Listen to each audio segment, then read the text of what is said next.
नमस्कार मुलांनो, leaf forward कडून मी आहे तुमची होस्ट आणि दोस्त स्वरूपा. तुम्हा सर्वांचं आपल्या या सॅटर्डे स्टोरी सेशन मध्ये खूप खूप स्वागत आहे. मी आशा करते की तुम्ही सर्वांनी मागच्या आठवड्यातलं आपलं सेशन नक्की बघितलं असेल आणि ते तुम्हाला आवडलं देखील असेल. नेहमीप्रमाणे आजही आम्ही काही नवीन आणि मनोरंजक घेऊन आलो आहोत. आज पुन्हा एकदा आपण आपली लाडकी मैत्रीण रिंकीला भेटणार आहोत. पण आज रिंकीला नेमका काय प्रश्न पडला असेल बरं, आणि आज आपल्याला कशाबद्दल माहिती मिळतेय, या सर्व प्रश्नांची उत्तरं या सेशन मध्ये लपलेली आहेत. चला तर मग सुरुवात करूया. दीदी, आजचं जेवण आपलं किती चविष्ट होतं ना, एकदम मस्त. हो रिंकी, अगदी बरोबर बोललीस. पण जरा विचार कर बघ, यात जर मीठ नसतं तर हे तेवढंच चविष्ट असतं का? नाही दीदी, अजिबात नाही. तुला माहितीये का रिंकी, याच मिठासाठी आपल्या महात्मा गांधीजींनी इंग्रजांविरुद्ध लढा सुरू केला होता. दीदी, हे तर मला माहित नाही. पण मला सांग की महात्मा गांधींनी इंग्रजांविरुद्ध युद्ध कसे पुकारले होते ते? जर विषय निघालाच आहे तर आज मी तुला मिठाच्या सत्याग्रहाची गोष्ट सांगणार आहे. चला तर मग जाणून घेऊया द सॉल्ट मार्च, म्हणजे मिठाचा सत्याग्रह. अ long time ago our country was ruled by British. फार पूर्वी आपल्या भारत देशावर ब्रिटिशांचे राज्य होते. They made all kinds of strict and strange laws for Indians. आणि त्यांनी भारतीयांसाठी सर्व प्रकारचे कडक आणि विचित्र कायदे बनवले होते. One day they made a rule that made everyone very angry. No Indian is allowed to make salt.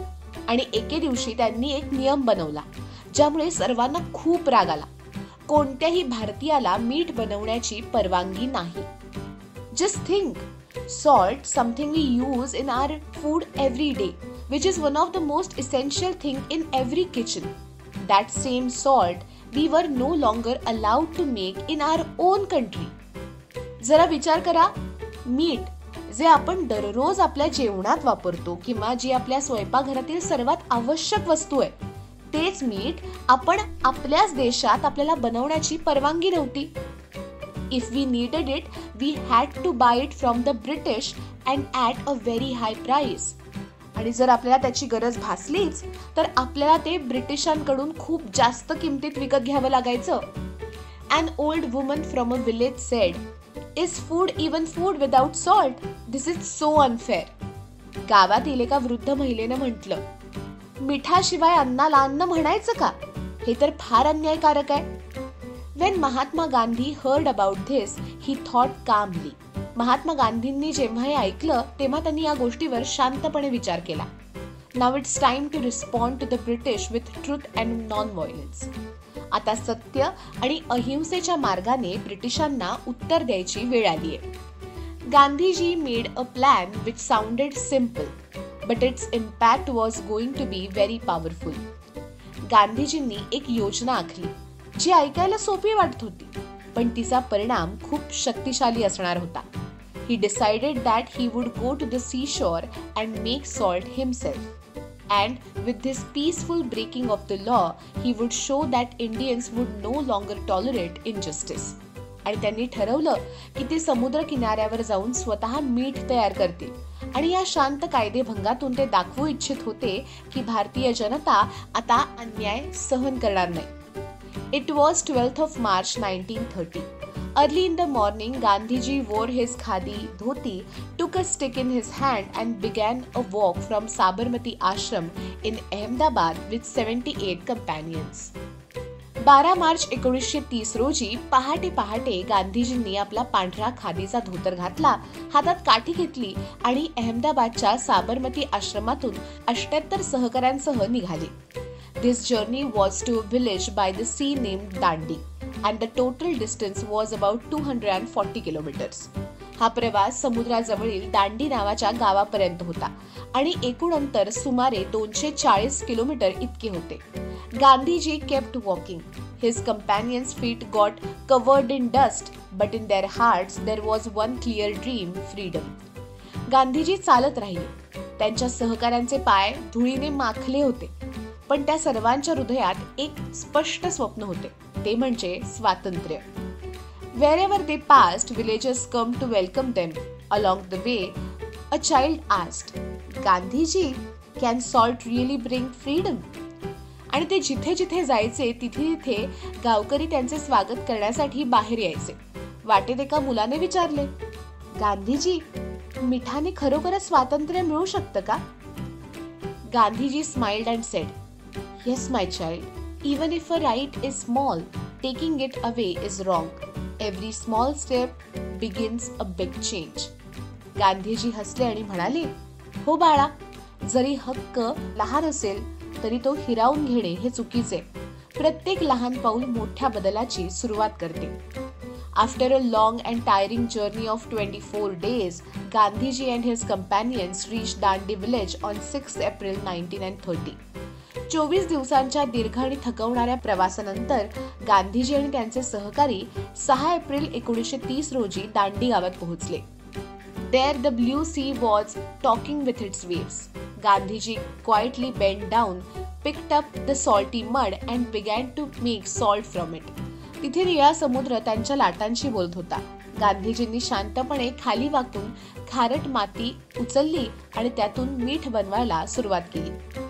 He said, I have broken the British salt law. Now this movement will spread across the whole country. And truly, people all over India began making salt. ते म्हणाले, मी ब्रिटिशांचा मीठ कायदा मोडलाय.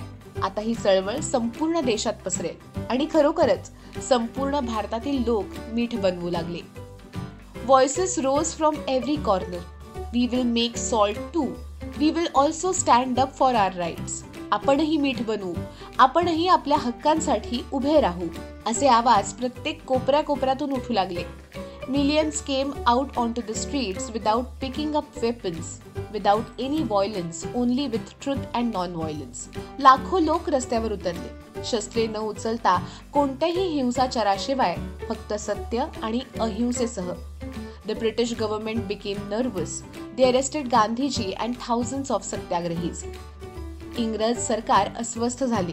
त्यांनी गांधीजी आणि हजारो सत्याग्रहींना अटक केली. But now the nation was awake. The Salt March was no longer a small protest.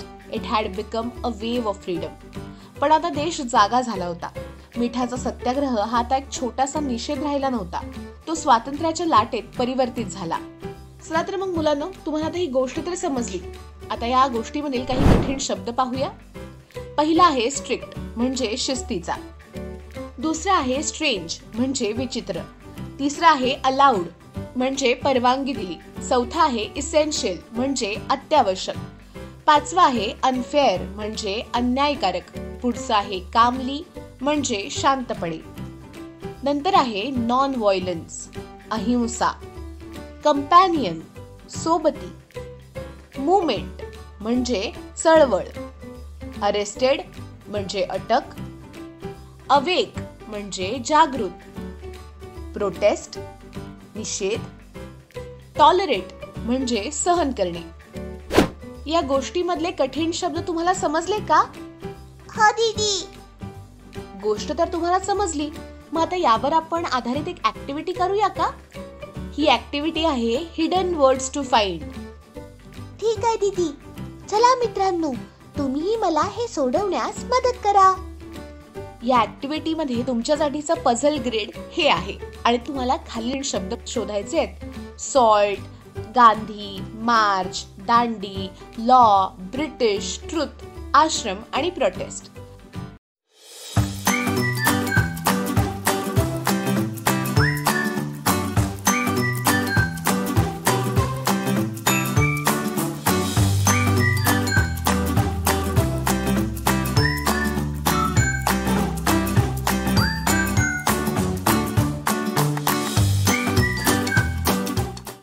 काय मग रिंकी, ऍक्टिव्हिटी करताना मजा आली का?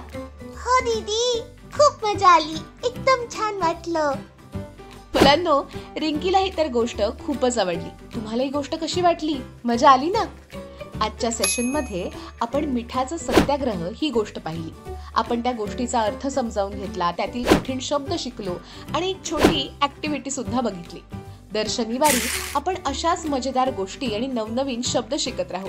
आजचं सेशन तुम्हाला कसं वाटलं ते कमेंटमध्ये आम्हाला नक्की सांगा. भेटूया पुढच्या सेशनमध्ये. तोपर्यंत हसत राहा, खेळत राहा, अभ्यास करत राहा आणि पाहत राहा तुमचं आवडतं लाडकं सॅटर्डे स्टोरी सेशन.